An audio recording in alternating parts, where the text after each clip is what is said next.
छोटी सी नाव उफनते लहरों पर बेबस होकर झूल रही थी। आसमान गुस्से से काला था, बिजली कड़क रही थी। बारिश समुद्र के खारे पानी के साथ मिलकर नीचे गिर रही थी। डर कच्चा और गहरा नाव पर सवार सभी के दिलों को जकड़े हुए था। तूफान अचानक आया था, जिससे वे बेखबर पकड़े गए थे। उनका सफर, जो साफ आसमान तले शुरू हुआ था, अब जिंदगी और मौत की जंग बन गया था। हवा बड़ी तेजी से बह रही थी, पालों को उन्माद में फेंक रही थी। हर ऊंची लहर उनकी नाजुक नाव को निगलने की धमकी दे रही थी। हर पल के साथ उम्मीद कम होती गई। तूफान कम होने का नाम नहीं ले रहा था। यात्री, जिनके चेहरे दहशत से भरे हुए थे, रेलिंग से चिपके हुए थे, उनकी उंगलियां डर से सफेद हो गई थी। वे प्रकृति के कहर पर निर्भर थे, विशाल निर्दयी समुद्र में बहती हुई मानवता का एक छोटा सा कण। जैसे ही तूफान उनके चारों ओर बढ़ता गया, यात्री एक उच्च शक्ति की ओर मुड़े। हवा में बेसुध प्रार्थनाएं गूंज उठी, समुद्र के प्रकोप से मुक्ति के लिए विनती का एक समूह। उन्होंने अपने देवताओं को पुकारा। उनकी आवाजें हवा की गर्जना और लहरों के टकराने की आवाज से ऊपर उठ गईं। हमें बचा लो, वे चिल्लाए। उनकी आवाजें डर से कर्कश हो गई थी। हम पर दया करो। हाथ जोड़कर उन्होंने एक चमत्कार, एक संकेत, कुछ भी मांगा जो उन्हें मौत के सामने उम्मीद की एक किरण प्रदान कर सके।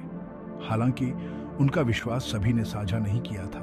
तूफान से जूझ रही नाव के एक कोने में एक अकेली आकृति चुपचाप बैठी थी। उसकी आंखें बंद थीं। अराजकता के बीच उसका आचरण शांत था।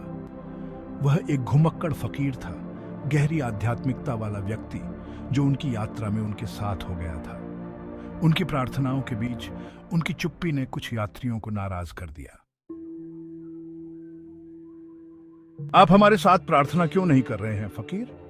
एक आदमी, जिसका चेहरा डर और गुस्से से विकृत था, चुपचाप बैठे हुए व्यक्ति के पास पहुंचा। क्या आपको अपनी जान का डर नहीं है? दूसरे, उनकी कांपती हुई आवाजें आरोपों में शामिल हो गईं। हमारे साथ प्रार्थना करो, क्षमा मांगो, तभी तूफान थमेगा। फकीर ने अपनी आंखें खोली। उसकी निगाह शांत और स्थिर थी। उसने अपने चारों ओर गुस्से वाले चेहरों को देखा। उनका डर स्पष्ट था। वह धीरे से मुस्कुराया। तूफान के बीच शांति की एक किरण। शांति मेरे दोस्तों, उसने कहा। उसकी आवाज धीमी लेकिन दृढ़ थी। शांति। हालांकि उनके शब्दों ने उनके गुस्से को कम नहीं किया। शांति? वह आदमी थूका जिसने सबसे पहले बात की थी। शांति कैसे हो सकती है जब मौत हमारे सामने घूर रही हो? हमारे साथ प्रार्थना करो फकीर, या अपना मजाक बंद करो। फकीर उनके गुस्से से बेफिक्र एक बार फिर अपनी आंखें बंद कर लेता है। उसके होठों पर एक रहस्यमयी मुस्कान खेल रही होती है। जब सारी उम्मीद खोती हुई लग रही थी, तभी तूफान के ऊपर एक आवाज गूंजी। जमीन, जमीन दिखाई दे रही है। सभी यात्रियों के मुंह से एक साथ राहत की सांस निकली। वे रेलिंग की तरफ दौड़े। उनकी आंखें तेज बारिश के बीच से देखने के लिए तनी हुई थीं, और वह रही क्षितिज पर हरियाली की एक पट्टी। तूफान मानो किसी अनदेखे हाथ से कम होने लगा। बारिश कम हो गई, हवा ने अपना वेग खो दिया, और लहरें हालांकि अभी भी ऊंची थीं, अब वे विशाल राक्षस नहीं थे जिन्होंने उन्हें निगलने की धमकी दी थी। राहत उन पर छा गई, इतनी गहरी कि वह लगभग मूर्त थी। उन्हें बख्शा गया था, मौत के मुंह से निकाला गया था। ऐसा लग रहा था कि उनकी प्रार्थनाओं का जवाब मिल गया है। दैवीय हस्तक्षेप के लिए उनकी उन्मत्त दलीलें भूल गई थी। वह मौन फकीर भी भुला दिया गया था, जिसने उनकी प्रार्थनाओं के समूह में शामिल होने से इनकार कर दिया था। जैसे ही वे तट के करीब पहुंचे, फकीर, जो उनके पूरे कष्ट के दौरान चुप रहा था, आखिरकार बोला। उसने स्वर्ग की ओर हाथ उठाए और कृतज्ञता से भरी आवाज में एक ही वाक्य कहा, धन्यवाद। वह फुसफुसाया।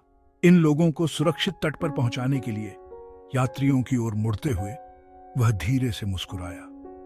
आप देखते हैं मेरे दोस्तों, उसने कहा, नावें अक्सर किनारे के सबसे करीब डूबती हैं। और यह कहकर वह नाव से उतरकर ठोस जमीन पर कदम रखता है।